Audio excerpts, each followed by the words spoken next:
Hello and welcome everyone. तो आज की इस वीडियो में मैथमेटिकल ओलंपियाड का एक क्वेश्चन सॉल्व करते हैं। और इस क्वेश्चन में अपने को रेडियस इवैल्यूएट करनी है इस गिवन सर्कल की। और पी क्यू एक कॉर्ड दी गई है और इस कॉर्ड पर एक पॉइंट एस दिया गया है। तो इस तरह से पी एस और एस क्यू सेगमेंट्स की लेंथ अपने को 6 यूनिट्स एंड 8 यूनिट्स गिवन है। साथ ही साथ एस आर लाइन सेगमेंट की लेंथ अपने को 24 यूनिट्स दी गई है। तो इस केस में अपने को सर्कल का रेडियस इवैल्यूएट करना है। तो अब एक काम करते हैं कि सर्कल का रेडियस इवैल्यूएट करने के लिए कोऑर्डिनेट ज्योमेट्री का यूज़ करेंगे और यहाँ पर एक छोटा सा कंस्ट्रक्शन करके चलेंगे कि सबसे पहले पी क्यू, इसको तो एक्स एक्सिस अज्यूम कर लिया, तो पी क्यू ये अपने पास आ गई है एक्स एक्सिस। तो ये बना अपने पास एक्स और इसको अगर आगे इस तरह एक्सटेंड कर दें तो ये बन गया है एक्स डैश। सिमिलरली एस को ओरिजिन मानकर यहाँ पर वाई एक्सिस को ड्रॉ कर लेते हैं। तो अब जैसे इस वाई एक्सिस को ड्रॉ किया तो ये अपने पास आ गया है वाई एंड वाई डैश। तो एस यहाँ पर ओरिजिन था, तो एस के कोऑर्डिनेट्स यहाँ से लिखे जा सकते हैं। एस के कोऑर्डिनेट्स अपने को मिल गए हैं 0,0। अच्छा, अब एक काम करते हैं कि अज्यूम कर लेते हैं कि सर्कल का सेंटर यहाँ कहीं अपने को मिल रहा है। अब इस सर्कल के सेंटर को एक नाम दे देते हैं, दैट इज़ ओ।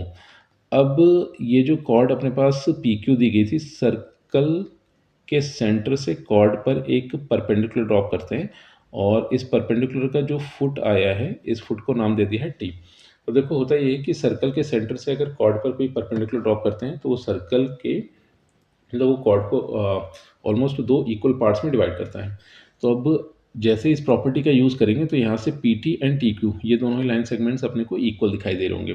तो इस इंफॉर्मेशन को भी यहाँ पर मेंशन कर लेते हैं। तो P T is equal to T Q और टोटल लेंथ अपने पास 6 + 8 14 दी गई थी, उसका हाफ जैसे ही करेंगे तो 7 मिलेगा। तो ये साइड लेंथ अपने को 7 यूनिट्स मिल चुकी है। अच्छा, फिर अब एक काम यहाँ से ये कर लेते हैं कि जैसे ही ये चीज़ अपने पास आई तो ओ के कोऑर्डिनेट्स को लिखा जा सकता है।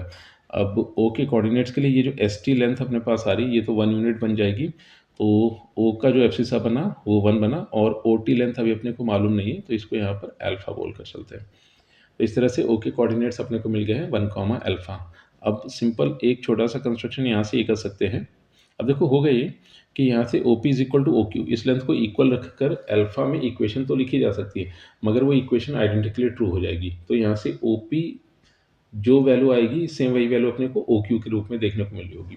तो यहाँ से अल्फ़ा में जो इक्वेशन बनेगी उस इक्वेशन से अपने को अल्फ़ा की एग्जैक्ट वैल्यू नहीं मिल पाएगी, मतलब लेफ्ट हैंड साइड और राइट हैंड साइड दोनों इक्वल बन जाएंगे। तो यानी कि अब अगर अपने को अल्फ़ा की वैल्यू चाहिए, ऑब्जेक्टिव तो ये बना कि सबसे पहले तो अल्फ़ा की वैल्यू पता करते हैं, अल्फ़ा की वैल्यू पता करने के बाद सर्कल का रेडियस पता कर लेंगे। तो इसके लिए एडिशनल इन्फॉर्मेशन का यूज़ कुछ इस तरह से कर ले रहे हैं कि आर से ये जो पी क्यू लाइन सेगमेंट था इस पर एक परपेंडिकुलर ड्रॉ कर देते हैं और इस परपेंडिकुलर का ये जो फुट आया है इसका नाम यहाँ पर रख देते हैं एम। तो अब इस तरह से आर के कोऑर्डिनेट्स बनेंगे S M comma M R, तो अपने को ये दोनों ही लेंथ चाहिए। तो अब अगर triangle, in fact right angle triangle R S M में देखा जाए, इसको अलग से ड्रॉ कर लेते हैं। तो ये जो ट्राइंगल बना है अपने पास R S M, triangle R S M, M ये अपने पास 90 डिग्री एंगल दिया गया था, ये साइड लेंथ है 24 दी गई है, ये एंगल अपने को 60 डिग्री दिया गया है। तो इस तरह से एस एम को यहाँ पर लिखा जा सकता है 24 cos 60 डिग्री और साथ ही साथ आर एम को लिखा जा सकता है 24 sin 60 डिग्री। अब जैसे ही सभी वैल्यूज़ को पुट किया तो ये बन जाएगा cos 60 डिग्री तो था 1/2, तो ये साइड लेंथ आ गई अपने पास 12। सिमिलरली 24 और sin 60 डिग्री था square root of 3 divided by 2, तो ये साइड लेंथ अपने को मिल जाएगी 12 स्क्वायर रूट ऑफ 3। तो अब जैसे ये दोनों साइड लेंथ मिली हैं तो आर के कोऑर्डिनेट्स यहाँ पर लिखे जा सकते हैं। तो आर के कोऑर्डिनेट्स अपने को मिल गए हैं 12,12√3 और सिमिलरली यहाँ पर अगर क्यू के कोऑर्डिनेट्स लिखे जाए तो क्यू के कोऑर्डिनेट्स तो अपने को मिल जाएंगे एस क्यू लेंथ, ये तो 8 गिवन थी तो 8,0।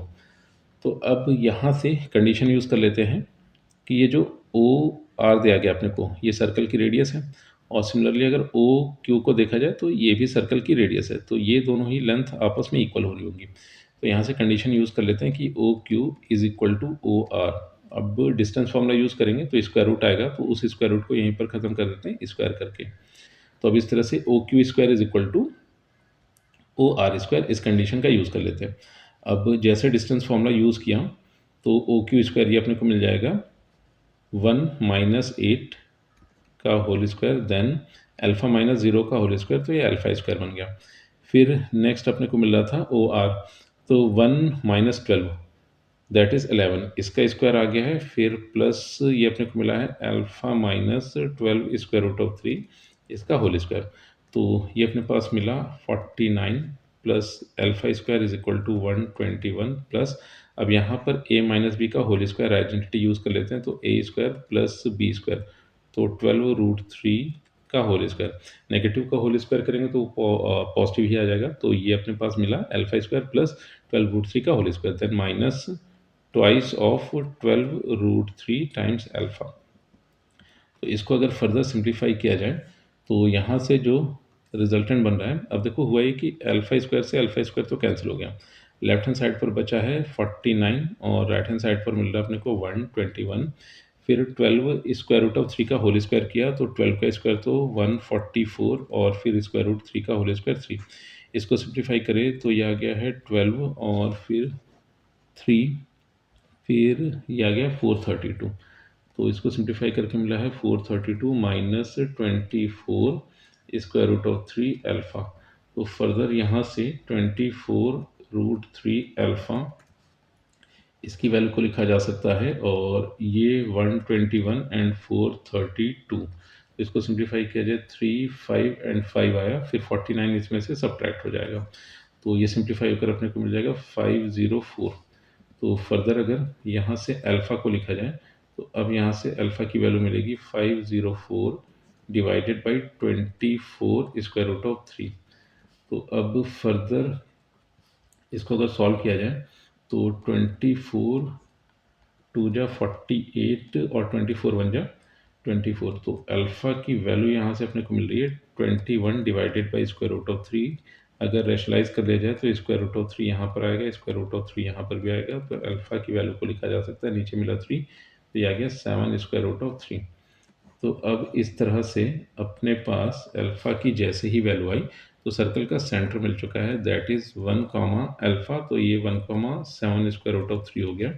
अब देखो यहाँ पर क्यू के कोऑर्डिनेट्स दिए गए थे 8, 0 और ये ओ क्यू सर्कल की रेडियस थी, तो अब यहाँ से सर्कल की रेडियस को इवेलुएट किया जा सकता है। तो सर्कल की रेडियस आर अगर एज्यूम कर ली जाए तो radius R is equal to O Q अपने को मिल गया, तो यानी कि ये मिल जाएगा स्क्वायर रूट ऑफ 8 - 1 का whole square, distance between 2 points use कर लेते हैं, फिर 7 स्क्वायर रूट ऑफ 3 - 0 का होल स्क्वायर।